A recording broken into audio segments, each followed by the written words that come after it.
পশ্চিম বর্ধমান ও BC Congress কমিটির পক্ষ থেকে শনিবার সন্ধ্যায় কুলটি বিধানসভার নিয়ামতপুর মোড় থেকে নিয়ামতপুর নিউ রোড পর্যন্ত মোমবাতি মিছিল অনুষ্ঠিত হয়।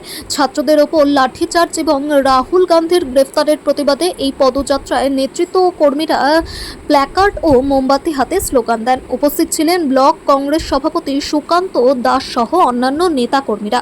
সুকান্ত দাস বলেন, কয়েকদিন আগে লোকসভার বিরোধী দলনেতা রাহুল গান্ধীর ওপর পুলিশের বর্বরতা করেছে এবং দিল্লির যন্তর মন্তরে প্রতিবাদকারীদের ওপর দিল্লি পুলিশের লাঠিচার্জের প্রতিবাদে এই মোমবাতি মিছিল আয়োজন করা হয়েছে।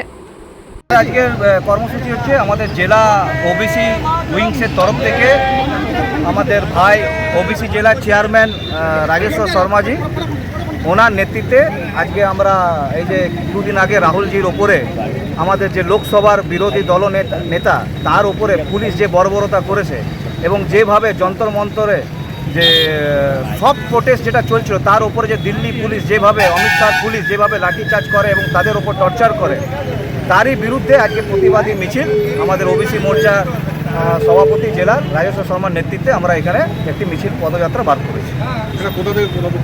এটা আমাদের নিয়ামতপুর মোড় থেকে শুরু করেছে এবং আমাদের নিয়ামতপুর নিউ রোডে নেতাজি সুভাষচন্দ্র বসু স্ট্যাচুর নিচে আমরা এখানে এসে শেষ করছি। আমার নাম সুকান্ত দাস, ব্লক সভাপতি কংগ্রেস।